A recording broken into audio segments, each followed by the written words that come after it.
Chapter 4, My Brother the Bird. We live near Central Park. On nice days, I like to play there after school. I'm allowed to walk over by myself, as long as I'm going to be with friends.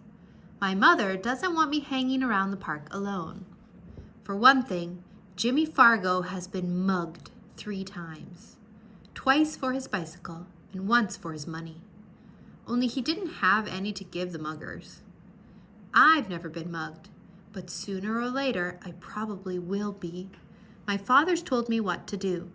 Give the muggers whatever they want and try not to get hit on the head. Sometimes after you're mugged, you get to go to police headquarters.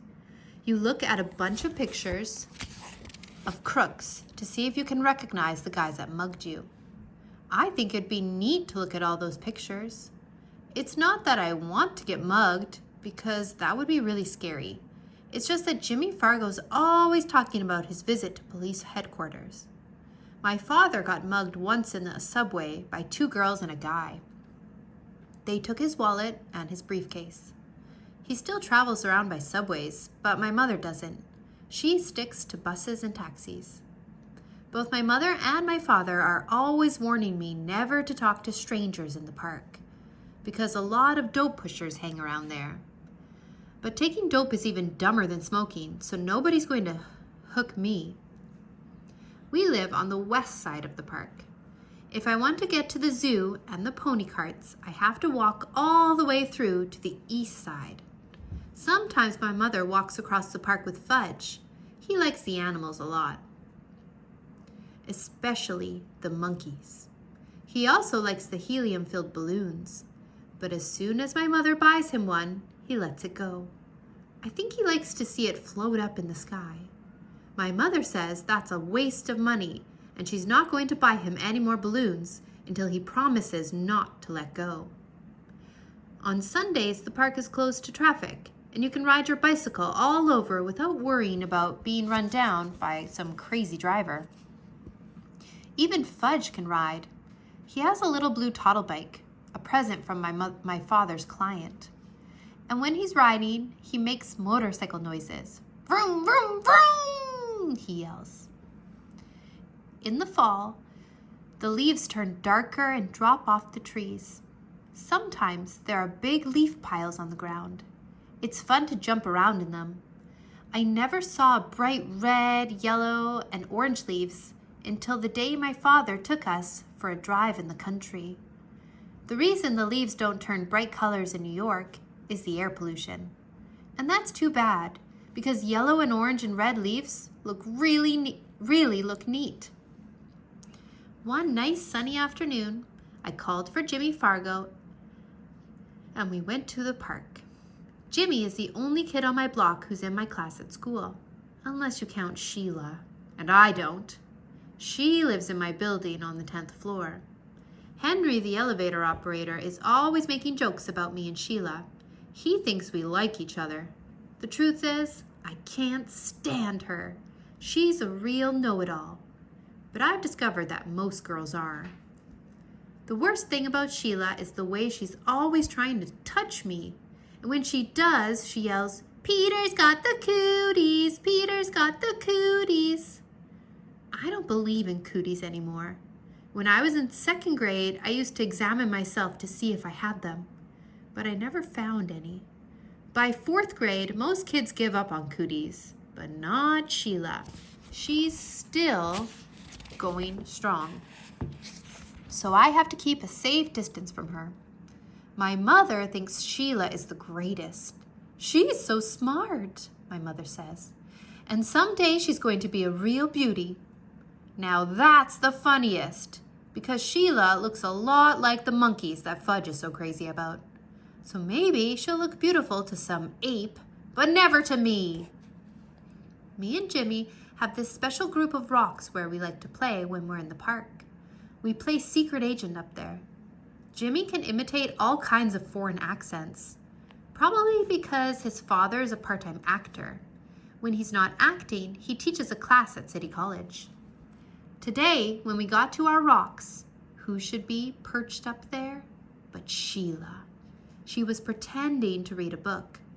But I think she was just waiting for me and Jimmy to find out what we'd do when we found her on our own personal rocks.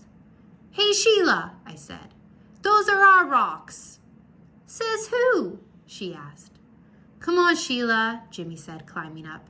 "You know me and Peter hang out here." "Too bad for you," Sheila said. "Oh, Sheila," I shouted, "go and find yourself another rock." "I like this one," she said, as if she owned the park. "So why don't you two go find another rock?"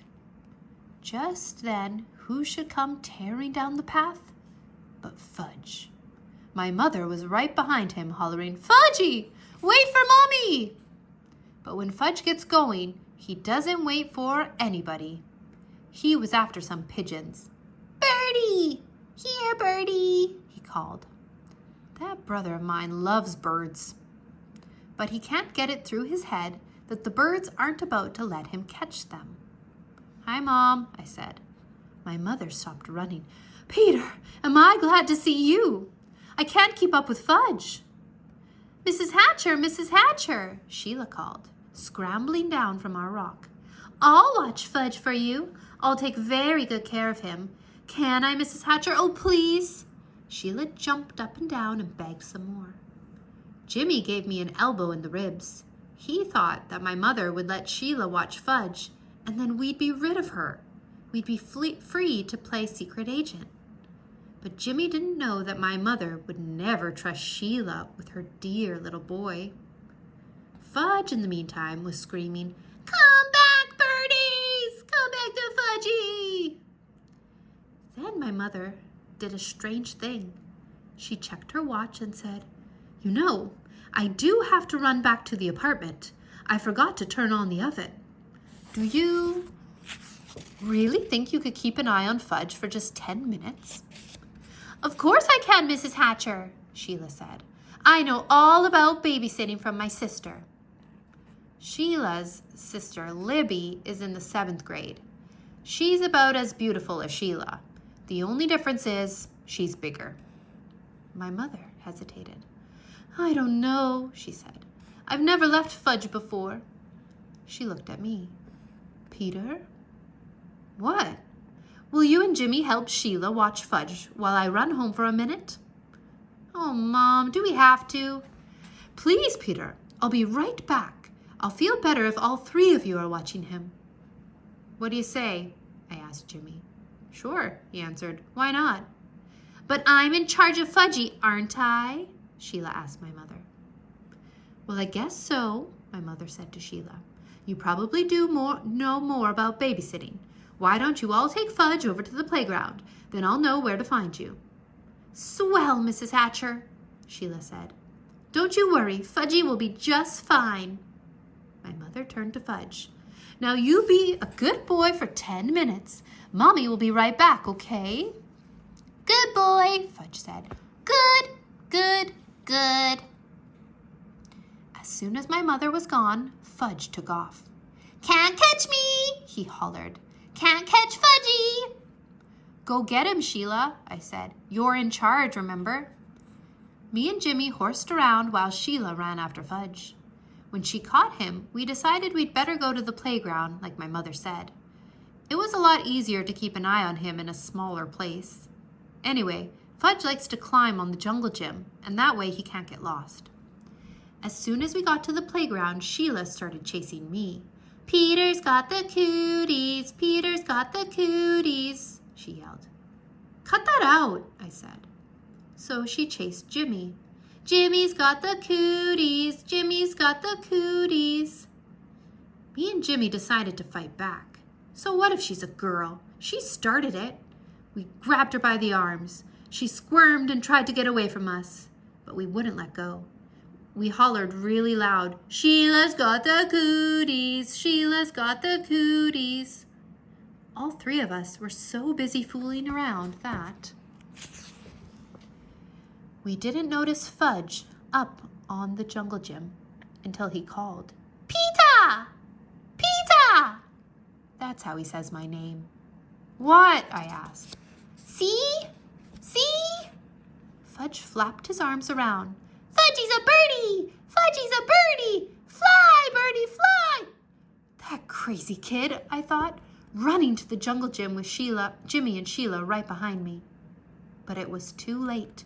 Fudge already found out he didn't have wings. He fell to the ground. He was screaming and crying, and his face was a mess of blood.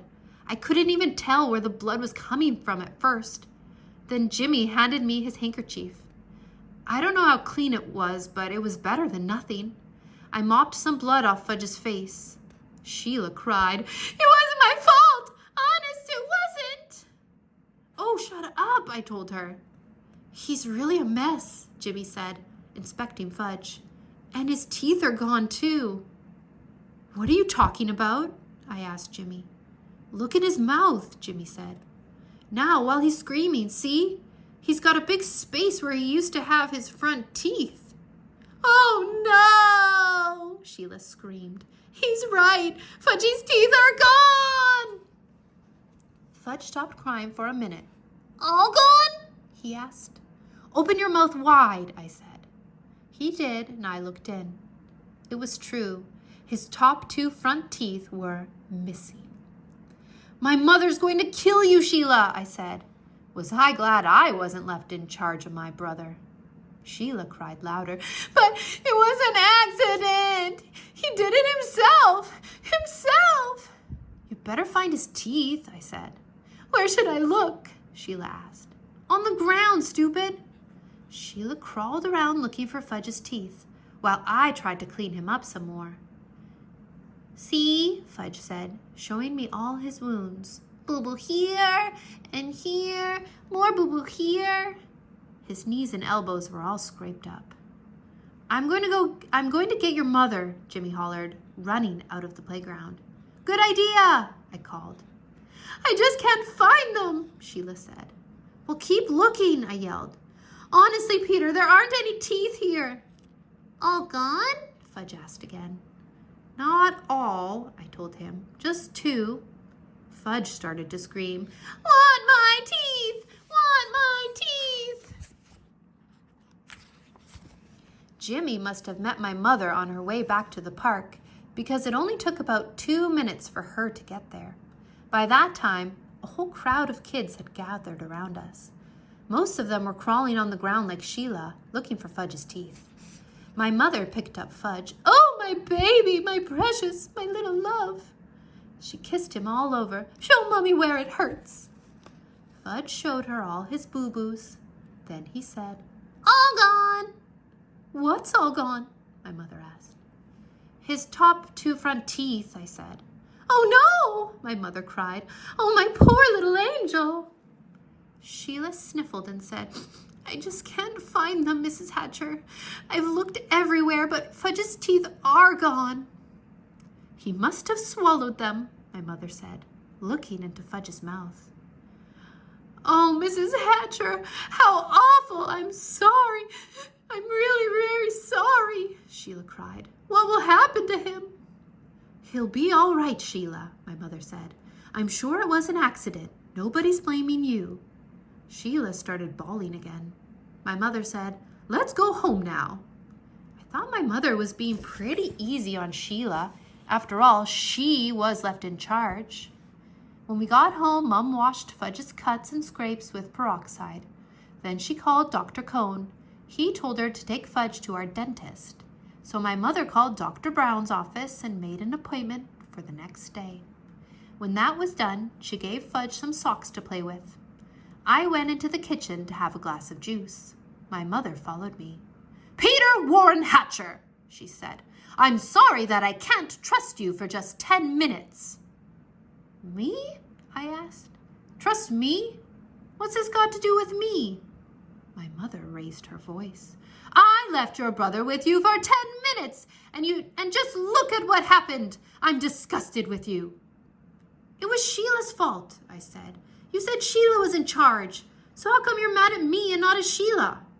"I just am," my mother shouted. I ran to my room and slammed the door. I watched Dribble walk around on his favorite rock. "My mother's the meanest mother in the whole world," I told my turtle. She loves Fudge more than me. She doesn't even love me anymore. She doesn't even like me. Maybe I'm not her real son. Maybe somebody left me in a basket on her doorstep. My real mother's probably a beautiful princess. I'll bet she'd like to have me back. Nobody needs me around here, that's for sure. I didn't eat much supper that night, and I had a lot of trouble falling asleep. The next morning, my mother came into my room and sat down on my bed. I didn't look at her. "Peter," she said. I didn't answer. "Peter, I said some things yesterday that I didn't really mean." I looked at her. "Honest?" I asked. "Yes, you see, I was very upset over Fudge's accident, and I had to blame somebody, so I picked on you." "Yes," I said, "you sure did." "It wasn't your fault, though. I know that. It was an accident. It could have happened even if I had been in the playground myself." "He wanted to fly," I said. "He thought he was a bird." "I don't think he'll try to fly again," my mother said. "Me neither," I told her. Then we both laughed, and I knew she was my real mother after all.